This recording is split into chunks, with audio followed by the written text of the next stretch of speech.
Hola, ¿cómo están? Que Dios les bendiga. Un fuerte abrazo a cada uno de ustedes. Qué privilegio, qué bendición poder llegar a su hogar. Pero lo más importante es llegar a su corazón. Y eso es obra del Espíritu Santo. Dispongamos nuestro corazón, dispongamos nuestra vida para escuchar palabra de Dios, para ser ministrados, para ser confrontados con la palabra, para cambiar lo que hay que cambiar y buscar lo que hay que buscar. Sanar lo que hay que sanar y restaurar lo que hay que restaurar. Durante esta semana hemos sido ministrados a través del tema Somos Salvos. Y qué bendición es poder hacer esta declaración. Reconocer que somos salvos. Que no depende de las obras que nosotros hagamos, sino que es obra de Dios.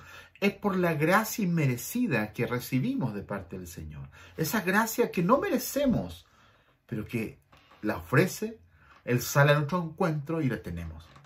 Yo quiero agradecer profundamente a todos nuestros amados hermanos y hermanas, familias, que bendicen con sus ofrendas, sus aportes, mes a mes o semana a semana. Muchas gracias. Dios les bendiga, Dios traiga multiplicación. Se puede bendecir a muchas personas. Ya llevamos desde el mes de junio del 2020, todas las semanas entregando alrededor de 120 almuerzos.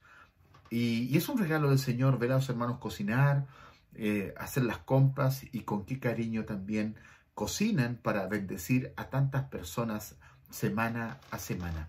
Y eso solamente es posible a través de sus ofrendas, sus aportes y su sensibilidad de poder bendecir. Quiero agradecer a nuestro ministerio de adoración. ¿Se ha dado cuenta de la bendición que Dios nos ha dado de voces tan hermosas, de músicos tan armónicos, si es el término correcto, pero con un corazón tan lindo? Yo quiero reconocer a cada uno de mis hermanos que nos ministran, que nos llevan a la adoración, que nos hacen reflexionar en la alabanza y a veces ser quebrantados. Quiero reconocer el trabajo de nuestras hermanas, nuestras damas, la red de damas. Muchas gracias por toda la labor que realizan. Gracias, muchas gracias por permitirme estar con ustedes también este sábado. Estuvimos ayer con ustedes y muchas gracias por este tiempo hermoso que vivimos el sábado 24 de abril. Y quiero reconocer el trabajo que realiza Red de Misericordia. Gracias, muchas gracias por estar dispuesto y disponible. El trabajo que realizan nuestros jóvenes. Muchas gracias por la labor que realizan semana a semana allí. Gracias a la Red de Misericordia, Red de Niños, a mis Kids, que están haciendo un llamado. Si usted quiere servir en la escuela bíblica con los pequeños, por favor, póngase en contacto con Eli o con nosotros. Queremos armar un gran equipo y fortalecer aún más el trabajo con niños que realizamos como iglesia. Hay tantos desafíos, hay tantas necesidades y usted seguramente va a ser usado por Dios y Dios quiere usarle también a usted. Somos salvos. Qué bendición de parte del Señor. Vivimos tiempos difíciles donde hablar que Dios es bueno, a algunos no les gusta, porque sienten que si Dios fuese bueno no existiría esta pandemia. Si Dios fuese bueno, no moriría la gente que tiene que morir. O si Dios es bueno, no tendríamos que pasar por situaciones que nos toca pasar en la vida. Entonces, esta palabra Dios es bueno, y me estoy introduciendo para hablar sobre el tema de la salvación. Cuando hablamos que Dios es bueno, esa es una realidad. Cuando nosotros entendemos que Dios es bueno, se experimenta cuando le vemos obrar, cuando bajamos nuestra guardia y dejamos que Dios trabaje en nosotros, que Él nos hable, que nos ministre. La Biblia nos habla continuamente que Dios es bueno. Dios es bueno, pero también es un Dios justo. Y muchas veces la justicia de Dios no es igual a la justicia nuestra. Y cómo Él obra es muy distinto a cómo nosotros, los humanos mortales, queremos obrar. Ahora, hablar que Dios es bueno, para muchos es una muletilla. La repetimos sin pensarla. Es como la palabra bendiciones. Le decimos, que Dios te bendiga, que Dios te bendiga. O la palabra aleluya, la palabra amén. Que los evangélicos nos caracterizamos mucho en repetir. Y a veces decimos amén cuando no corresponde decir amén, porque amén significa así sea, así es. ¿Ya? Afirmamos lo que no tenemos que afirmar. Si estuviésemos en el templo se da mucho más eso que a través de las redes sociales. Pero a veces usamos tantas las palabras que perdemos el sentido de las palabras. Repetimos tantas frases religiosas que empezamos a olvidarnos de la profundidad de esas palabras. Por ejemplo, la palabra bendición, la palabra paz, el shalom, la palabra Dios es bueno. Esta frase, Dios es bueno, es una frase que para muchos ya hace una muletilla. Y no empezamos a detenernos en la profundidad de lo que nos enseña. Entonces, se dice con frecuencia, pero a muchos les cuesta vivir de la mano de este Dios bueno que no actúa como a veces quisiéramos que actúe. Entonces, nos remontamos a David, por ejemplo. David dijo que vería la bondad del Señor en la tierra de los vivientes. Ya había visto la bondad de Dios en su vida y creía que volvería a verla. Sabía a ciencia cierta que Dios era bueno y por lo tanto buscaba experimentar esa bondad de Dios. Recuerde que David pecó. David se sintió en un momento dado diciendo al Señor, no me quites el gozo de la salvación. Pero vio la bondad de Dios y el Dios bueno obrando de distintas maneras. Y en uno de los salmos, en el Salmo 84, habla de que cantan al Señor, que alabar a Dios, que Él prefiere estar en sus atrios que 1000 años fuera de ellos. Entonces, vamos a darnos cuenta que Dios es un Dios bueno. Antes estaba la ley, pero Dios siempre nos estaba llamando. El hombre ha tratado de caminar de espaldas a Dios, pero Dios siempre ha sido bueno. Aunque vemos un Dios de juicios en el Antiguo Testamento, un Dios firme, que muchas veces responde con destrucción, y alguien puede decir, pues si Dios es bueno, ¿por qué destruye naciones?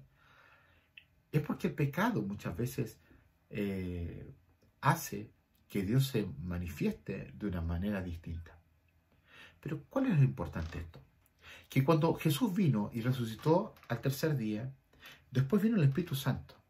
Y eso significa que empezamos a vivir bajo la gracia inmerecida, que usted y que yo no merecemos. Pero el Señor se acerca a nosotros, nos bendice, nos habla, nos ministra, nos llama, sana nuestro corazón. Entonces empezamos a ver a un Padre amoroso, empezamos a ver un Padre y un Dios en el cual podemos depositar nuestra confianza. Y es lo que Él quiere, que aprendamos solamente a desconfiar en Él, a confiar completamente en Él y ver la provisión, el bienestar y la orientación que Él promete para nosotros y Él nos muestra esa ruta por la cual debemos trazar. Jesús dijo, yo soy el camino, la verdad y la vida, y nadie viene al Padre sino por mí. Timoteo dice que hay un solo Dios y un solo mediador entre Dios y los hombres, Jesucristo hombre. Entonces vamos a ver que a lo largo de toda la Biblia vemos que Dios llama a su pueblo a un estilo de vida de confianza en Él. Pero no vamos a experimentar una vida de completa confianza en Dios si no es el Señor de nuestras vidas. Y ese es el problema. El ser salvo hoy día o en nuestros tiempos más modernos se ha limitado a que alguien levante la mano o que haga una repetición de fe. Efectivamente, muchos de nosotros los predicadores lo usamos como un llamado, pero a veces se levanta la mano, se repite una oración y a veces se hace 20 veces, 30 veces en la vida, pero las personas no cambian, no son transformadas. Entonces, la pregunta es, ¿la salvación se pierde? Es una pelea por siglos. Yo creo que no se pierde. El problema está que muchos nunca han tenido la salvación. Y quizás dentro de nuestros templos, y hablo plural, hay muchas personas que ocupan nuestras bancas, ocupan nuestras sillas, o ahora nuestras redes sociales, que creen ser salvos, pero no son tales. Porque aman a Dios, pero viven a su manera. No quieren vivir a la manera de Dios y no están dispuestos o disponibles a cambiar lo que tienen que cambiar. Entonces, confiamos en Dios para ciertas cosas, pero no que Dios no se meta en otras áreas de nuestra vida. La única buena postura que pueden tener nuestros corazones es la confianza total en nuestro Dios. Y esa postura no va a venir de un corazón solamente religioso, sino que va a venir sobre todas las cosas de un corazón arrepentido, de un corazón que reconoce la necesidad de Dios en su vida y en cada área de su vida y está dispuesto a que Él transforme lo que tiene que transformar en nuestra vida. La única forma en que experimentamos la plena realidad, el amor y el poder de nuestro Padre Celestial es confiando en Él, descansando en Él. Es cuando confiamos en Él, es que le permitimos que se mueva en nuestras vidas. Si no confiamos completamente en Dios, Él no se va a mover donde no dejamos que Él se mueva en nuestras vidas. Es cuando confiamos en Él que nos posicionamos para recibir la poderosa obra del Espíritu Santo en nuestras vidas, el poder de Dios. Empezamos a experimentar el poder del Espíritu Santo cuando realmente nuestras vidas descansan en Él. Es cuando confiamos en Él que le permitimos trabajar y a través de nosotros ver su voluntad hecha en la tierra. Entonces, cuando vemos el Salmo 9, verso 10, habla de la confianza en Dios. En ti confían los que conocen tu nombre, porque tú, Señor, jamás abandonas a los que te buscan. Confiar en Dios, entonces, ante todo tiene que ver con conocer el carácter, la fidelidad. Dice que la Biblia que la fe viene por el oír la palabra de Dios. Debemos entonces saber su nombre, conocerle cada día. Y eso se experimenta todos los días, todos los días. Obviamente la salvación no es por obras, es por gracia. Pero la Biblia nos dice que debemos dar frutos dignos de arrepentimiento. Si no permitimos que el carácter de Dios, si no permitimos que la fidelidad de Dios se conviertan en una realidad transformadora en nuestro corazón, nunca daremos fruto de la confianza que deberíamos tener en Él. Entonces, cuando nosotros vemos esto, vamos a darnos cuenta, amados, que la salvación no pasa por si levanto la mano o no levanto la mano. No pasa si yo hago una oración de fe o no hago una oración de fe. Obviamente es un mecanismo, es una forma que hacemos para que hagamos una confesión pública, y lo vamos a ver un rato más en Romanos 10. Pero el problema está en que a veces no queremos que el Señor sea el Señor de nuestras vidas. Decimos que Él es el Señor de nuestras vidas, pero caminamos de espaldas a Dios. Y no nos arrepentimos y no descansamos en Él.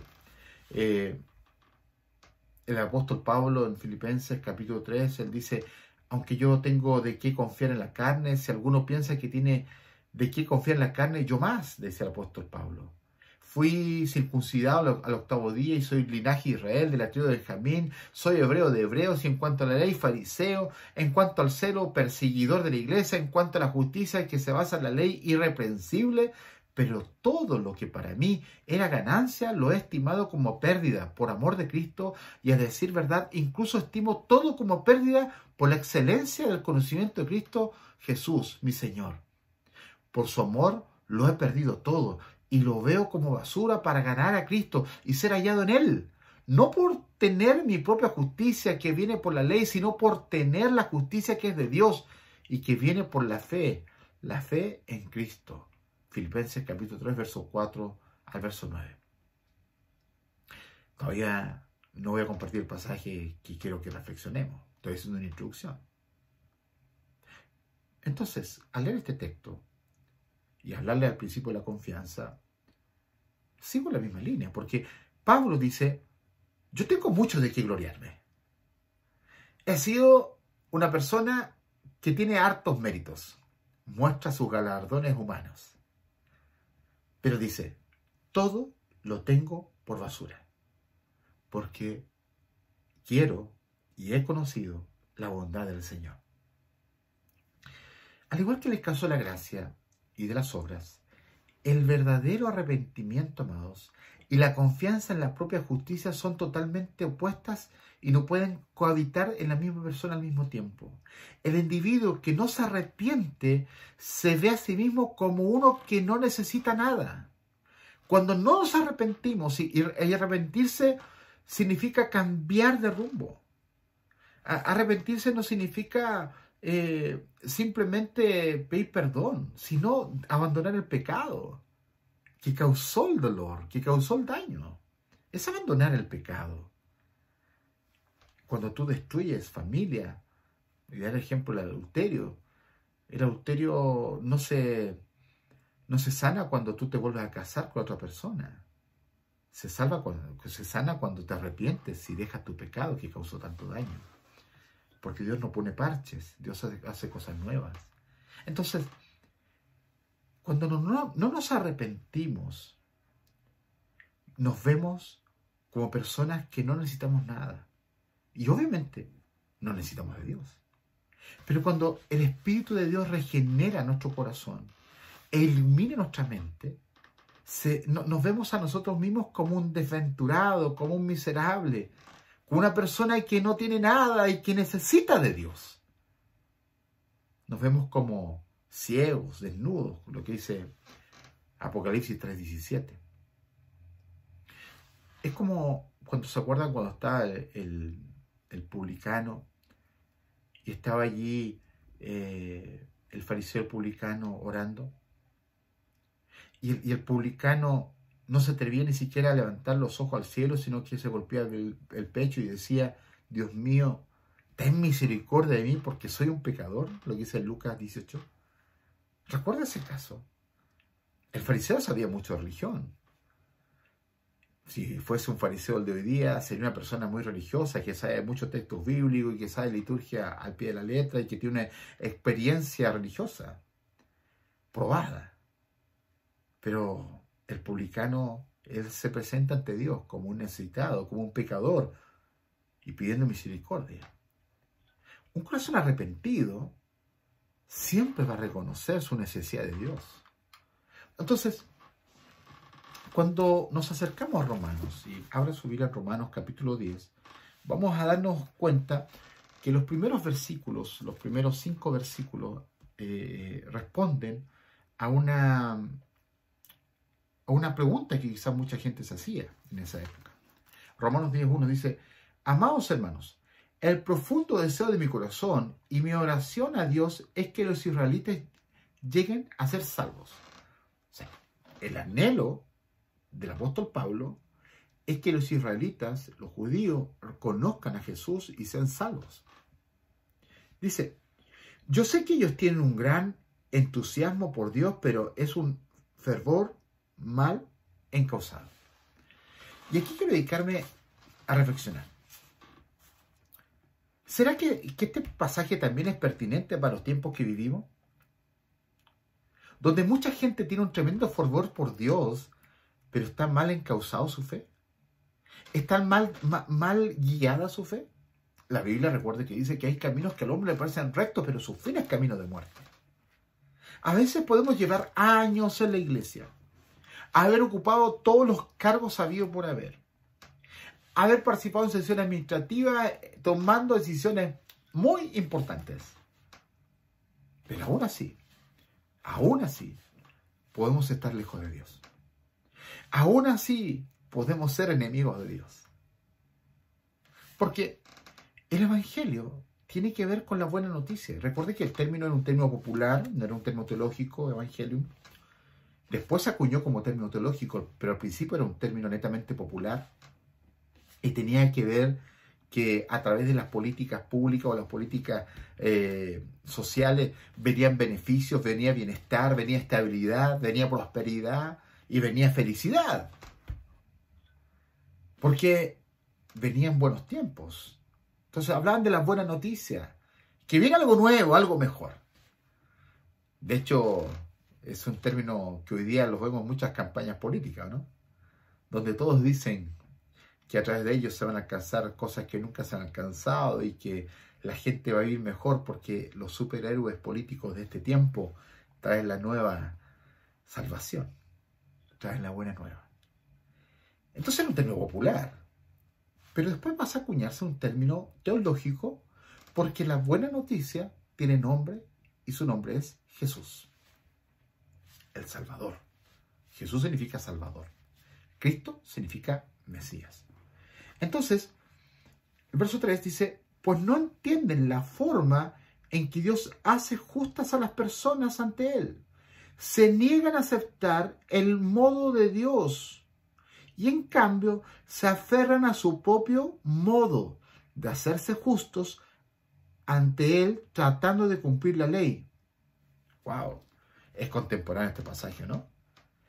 De alguna manera, tratamos de acomodar la fe a nuestros estilos de vida. Queremos ser cristianos, pero no estar dispuestos a tener a Cristo en el corazón. Queremos las bendiciones y los beneficios de Dios, pero no estamos dispuestos a abandonar el pecado, a ordenar nuestras vidas, a arrepentir nuestros pecados y buscar del Señor.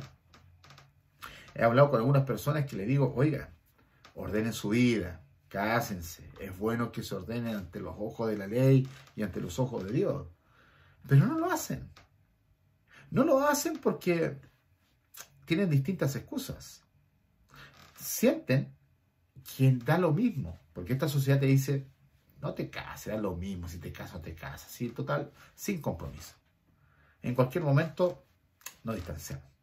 No, yo sigo creyendo en la familia, yo sigo creyendo en el matrimonio, yo creo en el matrimonio entre hombre y mujer, yo creo en la familia, que es un regalo, es un don de Dios, yo lo sigo creyendo, es una bendición del Señor estar casado.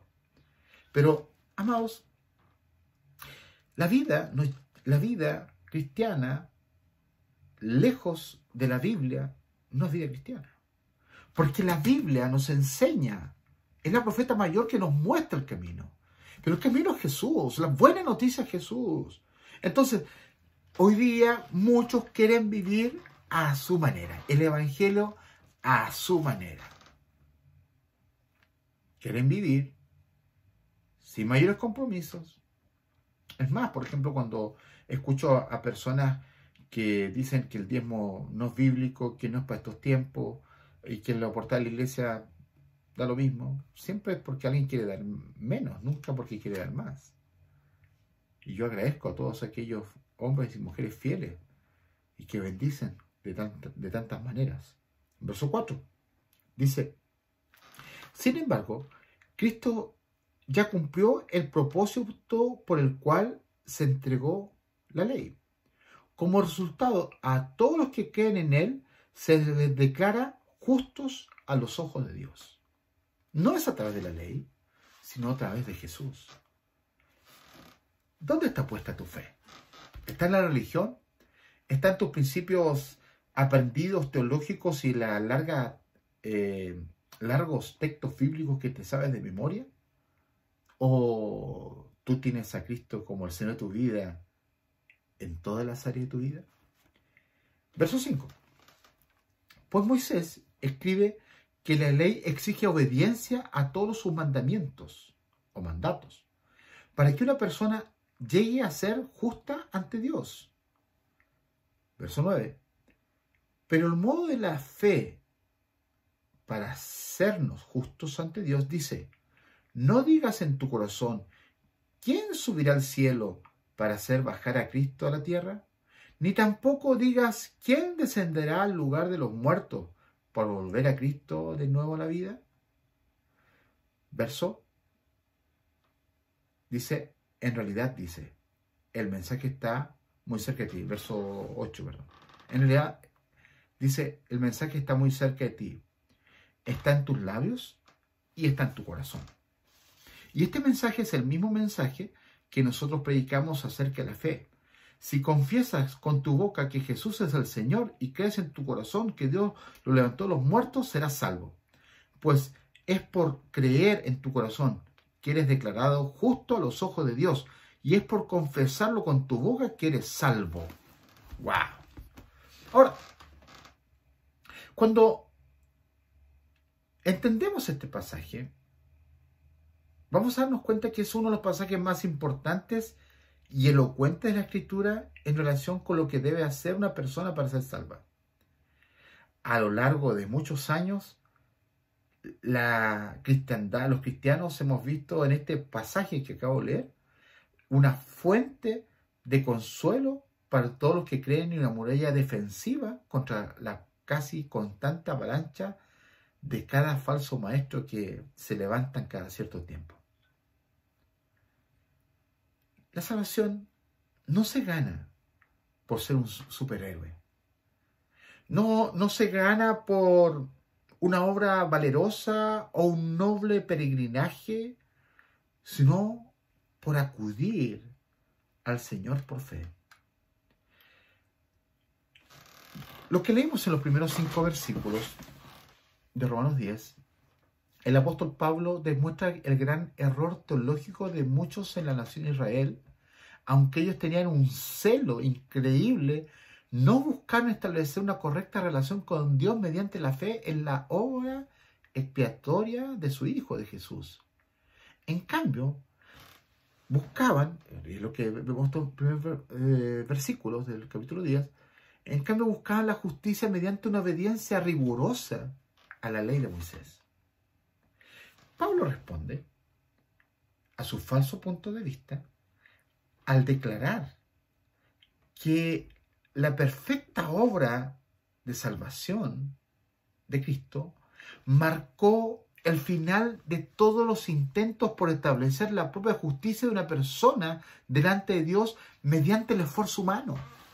La salvación no tiene que ver con un esfuerzo humano, tiene que ver con algo que viene del Espíritu, el Espíritu Santo obrando en nosotros. Y lo que hablaba de la confianza es cómo lo estoy tratando de guiar a que realmente entendamos y reflexionemos si estamos viviendo como salvos. Si podemos decir abiertamente soy salvo, ¿por qué? Porque tengo frutos dignos de arrepentimiento, porque en realidad he buscado de Dios, porque he buscado la obediencia, porque el Señor es mi Kyrios, Jesús Kyrios, no Kyrios el César. Cristo es el Señor.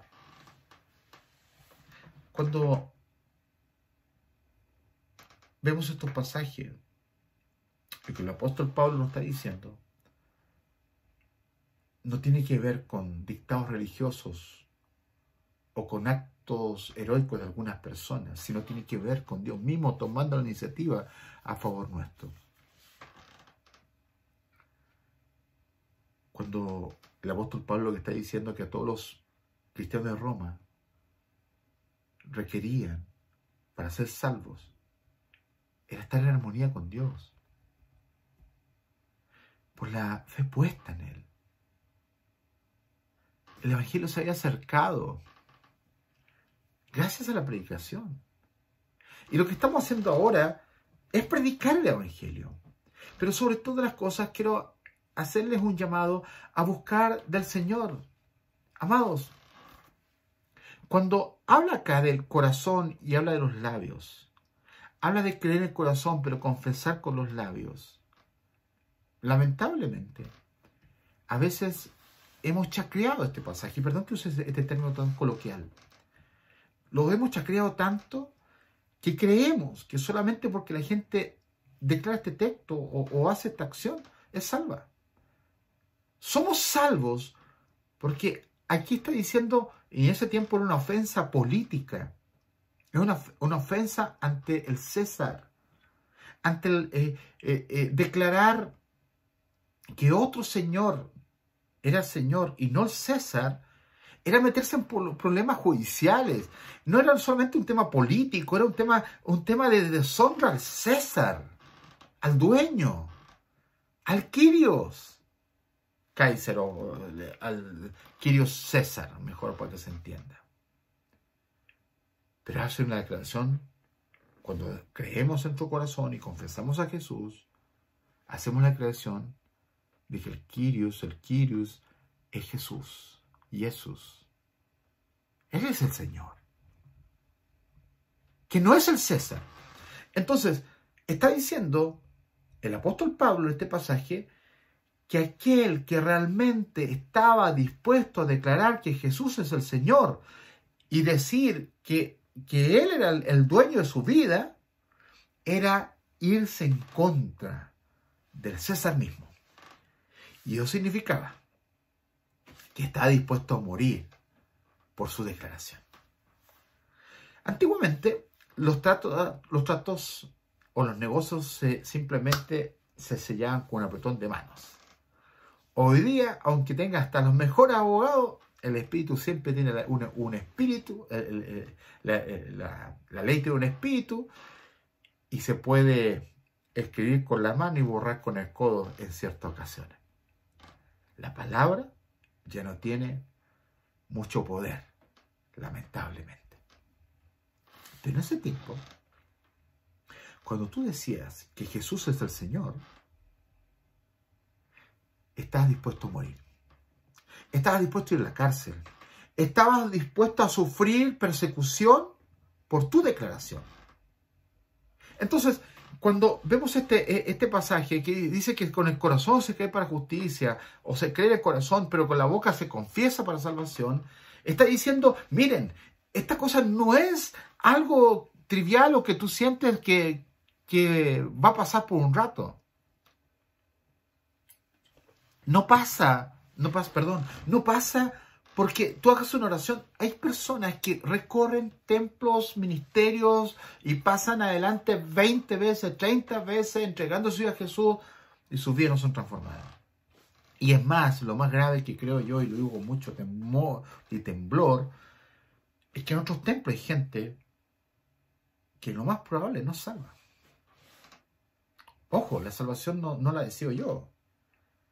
Es de Dios. Pero la Biblia nos habla de que debe dar frutos. Si no hay cambios en tu vida, si sigues tan garabatero o garabatera como siempre, si te emborrachas con facilidad, si eres mujeriego, o siendo una mujer chismosa o una persona que busca por otros lados, infiel, si robas, si mientes, sin sentir temor a Dios, creo que es bueno que nos preguntemos si realmente vivimos como salvos. Porque una persona que se encuentra con Jesús jamás va a estar igual. Distinto es cuando tenemos esa lucha, cuando pecamos, cuando nos cuestan ciertas cosas, pero nos levantamos y estamos ahí, buscamos al Señor y nos arrepentimos, y a veces volvemos a caer en lo mismo, pero seguimos adelante. Eso es muy distinto. Pero si a ti te da lo mismo, la vida que llevas, lejos de Dios, yo creo que es importante que te preocupes. Nosotros debemos entender que la fe en Jesús es algo que la fe viene por el oír la palabra de Dios. Pero cuando entendemos esto, hacemos que el Señor sea el Señor de nuestras vidas. Nosotros debemos aprender a buscar a Dios en todas las áreas de nuestra vida, a confesarle como el Señor de nuestras vidas, a que nuestra vida sea una vida que glorifique a Dios. ¿Somos salvos? Sí, somos salvos, porque el Señor tomó la iniciativa hacia nosotros. Pero, ¿hay frutos dignos de arrepentimiento? ¿Hay cambio de vida? Si hoy Cristo viniera, ¿seguramente tú te vas al cielo? Amados, y no es que presentemos un evangelio punitivo, no. Lo que estoy haciendo es ser realista. Hoy día muchas personas se declaran cristianos, pero a Cristo no lo ves en sus vidas. Hay muchas personas que se declaran siervos de Dios, pero lo único que hacen es servirse a la gente. La Biblia nos muestra claramente que el evangelio es morir a nosotros para que Cristo viva en nosotros.